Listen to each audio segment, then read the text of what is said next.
नाज़रीन, क्या मुल्क अजीज इसी तरह चंद खानदानों के हाथों लुटता रहेगा और आम आवाम अपनी किस्मत सुधरने के इंतजार में इसी तरह सूली पर लटकती रहेगी? पिछले रजीम ने वो रक्षा की स्कीम शुरू की, ट्रांसपोर्ट स्कीम, नेशनल बैंक ने कर्जे दिए। अब आजकल अखबारों में इसे आ रहे हैं रक्षों की शानदार नीलाम। वो बेचारे लोगों ने, गरीब रक्षा ड्राइवर ने कर्ज किस्त पे नहीं कर सके और चांचे रक्षा छीन लिया गया उससे और वो नीलामी पे लगा दिया गया है। अब होना ये चाहिए था कि बैंक ऑफिसर जब उसको कर्ज दे रहा है उसको ये समझाया कि बेटा, ये आप रक्षा के लिए आपको कर्जा तो दिया जा रहा है, लेकिन जो आप इससे कमाएंगे ये 100% आपके लिए नहीं है कि आपने 2,000 रुपये कमाया तो आप 2,000 रुपये अपनी फैमिली पे आज खर्च कर दें। इसमें से रक्षा का भी हिस्सा है। कल रक्षा ब्रेक डाउन हो जाए, रिपेयर की ज़रूरत पड़ जाए, चोरी हो जाए, एक्सीडेंट हो जाए, तो आपके पास कुछ थोड़ा सा असासा होना चाहिए इसको लुक आफ्टर करने के लिए। तो होता यह है कि वो बेचारा गरीब आदमी वो तमाम जो कमाता है वो खर्च हो जाता है और जब डिफ़िकल्टी पेश आती है, कर्ज पे नहीं कर सकता, रक्षा ब्रेक डाउन हो जाता है, किस्त अदा नहीं कर सकता, बैंक उस पर कब्जा कर लेता है। मैं यही कह रहा हूँ कि अब टाइम आ गया कि उससे पूछा जाए। यहाँ तो हमें चीज़ों का पता नहीं लगता, सतही चीज़ें बोलते हैं पढ़े लिखे लोग भी, जिनको आप कहते हैं people at the helm of affairs, हुकूमती लोग। ये टेक्निकल चीज़ें हैं। उसकी मर्जी के बगैर कर्जा जारी करने और माफ़ करने वाले की मर्जी के बगैर ना जारी हुआ ना माफ़ हुआ। इसको पकड़े ही आपको और बहुत कुछ बताएगा। ये बताएगा कि कितने की सिक्योरिटी की थी बिजनेसमैन की और उसने उसको किस तरह ओवर वैल्यू करके उसको ये कर्जा इशू किया। इसको भी पकड़े, मिडल मैन को भी पकड़े, ये बड़ी लंबी लिस्ट हो जाएगी। बट अंग्रेजी में ये कहते हैं where there is a way there is a will. आप मेरी बात समझ रहे हैं? करना तो पड़ेगा, पंडोरा बॉक्स तो खोलना पड़ेगा। जनरल भी आएंगे, ब्यूरोक्रेट्स भी आएंगे, जुडिशरी के लोग भी आएंगे, बिजनेसमैन भी आएंगे, साफी भी आएंगे, सभी होंगे इस लिस्ट में। कि अगर फर्ज कीजिए किसी ने कहा कि मेरे पास 1 करोड़ रुपए की ये प्रॉपर्टी है और एक्चुअली वो 50 लाख की हो, तो जब नुकसान ज़रा भी हो जाएगा तो वो कहेगा नहीं जी आप मेरी प्रॉपर्टी या मेरी फैक्ट्री की चाबियां ले लीजिए और मैं कर्जा आपका माफ़ नहीं करता।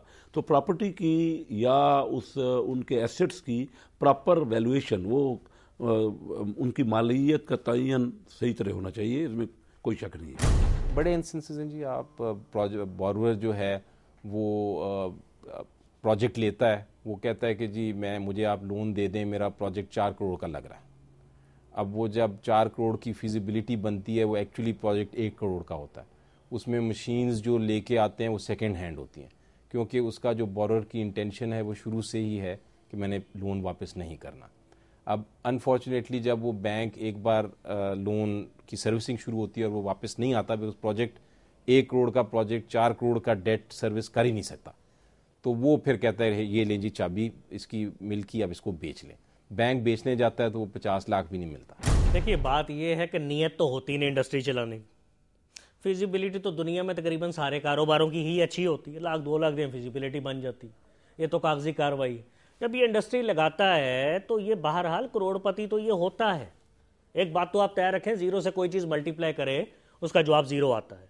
आपने देखना है कि करोड़पति अरबपति कैसे हुआ, या लाखपति करोड़पति कैसे हुआ और फिर अरबपति कैसे हुआ। तो कुछ ना कुछ तो इसके पास था कि इसने प्लेज करवाया, उसकी बेस पे इसने पहली दफ़ा खाया, उसके बाद फिर अगली कहानी होगी इसने इनकम टैक्स को एवेड किया, लोगों को खाया, सारा कुछ किया। अब बैंक का तो ये चाहिए कि बैंक को थोड़ा सा ध्यान रखना चाहिए, मॉनिटर करना चाहिए। हमारे जैसे मुल्कों में जहां कर्जा दिया है वहां से अगर किस्त की वापसी नहीं हुई इस महीने तो क्या वजह हुई। अगर तो किस्त आ रही है तो ज़ाहिर है बैंक मॉनिटर नहीं करेगा। ये लोग जो होते हैं वर्किंग कैपिटल निकाल लेते हैं, रॉ मटेरियल जो है उसको खरीदने के पैसे नहीं होते, यूटिलिटी बिल, बिजली, गैस, सुई गैस बढ़ा होता है, मुलाजमों की 2-2, 3-3 महीनों की तनख्वाहें नहीं होती। अब आप जब ये मॉनिटरिंग कोई चीज़ मॉनिटर करेंगे किसी चीज़ को, आपको पता लग जाएगा ये आदमी कर क्या रहा है। आज से 200 साल पहले यूरोप की सदी थी कि यूरोप ने बहुत तरक्की की। 100 साल पहले अमेरिका ने बहुत ज़्यादा तरक्की की।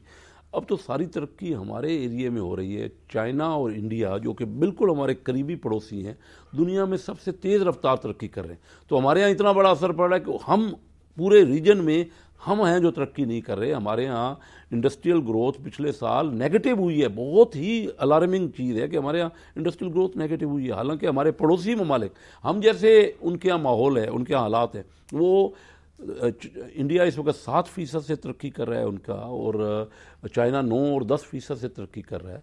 हमारे यहाँ ज़्यादा से ज़्यादा इस वक्त तो ओवरऑल 2-3% की तरक्की है, और ये इसका बहुत बड़ा असर पड़ा कि क्योंकि गवर्नमेंट को जब कर्जे उन्होंने दिए और पैसे वसूल नहीं हुए तो उसको बड़ा खसारा हो रहा है। कौमी खजाने को कर्जों के नाम पर लूटने वालों को आखिर कौन पकड़ेगा? आला अदालतों के फैसलों पर अमल दरामद तो इंतजामिया ने ही करवाना है। अगर मुल्क की आला अदालतें सिर्फ कर्जों की वसूली के अमल में ही लगी रहेंगी तो आम आवाम के लिए इंसाफ का अमल सुस्त हो जाएगा। अगर हमने अपने ही घर में लूट मार जारी रखी तो पूरा मुआशी निजाम तबाह हो जाएगा। हमें बर वक्त सोचना होगा। आइए मुईशत के इन लुटेरों के रास्तों में पूरी कौम सीना सपर होकर खड़ी हो जाए, ताकि कोई शख्स भी दूसरे के हक पे हाथ ना डाल सके। इस नेक काम में हम आपके साथ हैं और अल्लाह ताला से दुआ करें कि हम लोग पाकिस्तान को करप्शन के इन लुटेरों से पाक करने में कामयाब हो सके। इस दुआ के साथ नसीर वाघा और दुनिया इन्वेस्टिगेशन सेल की टीम को इजाजत दीजिए। हमसे राब्ते के लिए हमारा ईमेल है dic@duniatv.tv। अल्लाह ताला आपका हामी और नासिर हो। पाकिस्तान पाइंदाबाद।